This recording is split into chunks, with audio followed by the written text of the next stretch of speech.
যখন এইটা তৈরি হবে তখন এখানকার খালি খেজুর গাছ ছিল এবং এই খেজুর গাছের এখানটাতেই প্রথম ওই ভিত পুজো হয়েছিল, সেই জন্য এটার নাম হচ্ছে প্রথম বাড়ি।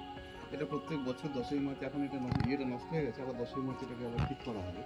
এটা দেখুন, এটা একটা প্যালেট, আর দুটো হাত রং তুলি দিচ্ছে, এবং ক্যানভাস হচ্ছে কোনটা? ক্যানভাস হচ্ছে নেচার। এটা করেছে অসিত দাস। আর এই যে স্টাইলে এই যে কাজটা করা হয়েছে, এই কাজটা হচ্ছে আমাদের রামকিঙ্কর বেজের স্টাইলে এই কাজটা করা হয়েছে।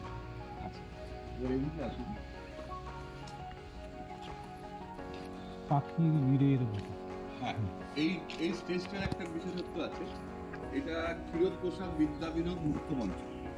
ক্ষীরোদ প্রসাদ তো বড় নাট্যকার, নাট্য ব্যক্তিত্ব জানেন, কিন্তু উনি বাঁকুড়ার লোক ছিলেন না, কিন্তু বাঁকুড়ার উপর ওনার অনেক অবদান আছে, যে কারণের জন্য এটা ক্ষীরোদ প্রসাদ বিদ্যা মুক্ত মঞ্চ।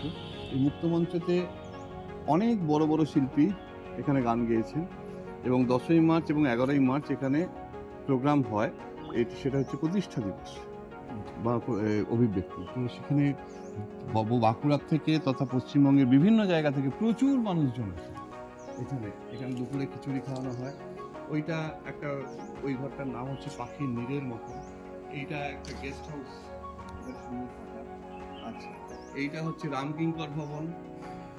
এটা একটা রুম, রামকিঙ্কর ভবন। এখানে ভাস্কর্য আছে রামকিঙ্কর এবং যামিনী রায়ের, এটা ওনারই তৈরি। আচ্ছা, পাশে হচ্ছে যামিনী রায় ভবন।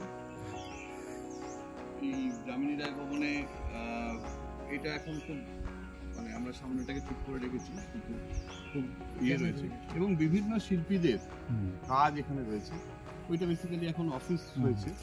আর যেটা মেন দেখাবো সেটা হচ্ছে বাঁকুড়ার কতগুলো 10 অবতার তাস খুব বিখ্যাত। বিষ্ণুপুরের 10 অবতার তাস, এইটা আমাদেরই এখানকার স্টুডেন্ট, ও গভর্নমেন্ট আর্ট কলেজ থেকে পাস করা, ওই 10 অবতার তাসটা এখানে এঁকেছে। হ্যাঁ, নৃসিংহ অবতার, কল্পী অবতার, বামন অবতার, প্রথম হচ্ছে মৎস্য কুর্ম বরাহ, মৎস্য কুর্ম বরাহ নৃসিংহ, মানে মৎস্য কুর্ম জলে ছিল, তারপরে কুর্ম সে বিয়েতে এলো, তারপর বরাহ, তারপর হচ্ছে নৃসিংহ মানুষ এবং পশুর ন্যায়, তারপরে এলো বামন অবতার।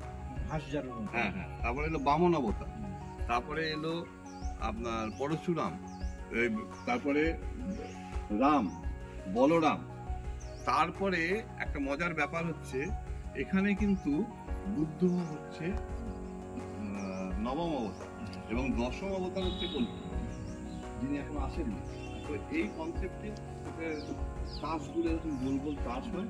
এটাকে বামন অবতার, এই যে বামনের 3টে পা ছিল, ঠিক আছে, শর্ট হাইটের 3টে পা ছিল, প্রত্যেকটাই আলাদা।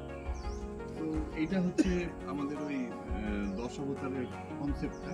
এবার আসুন আমরা ওই ঘরটা, যেটা মেন আমাদের পুজোর জায়গা, সেই জায়গাটাকে এখানে বিভিন্ন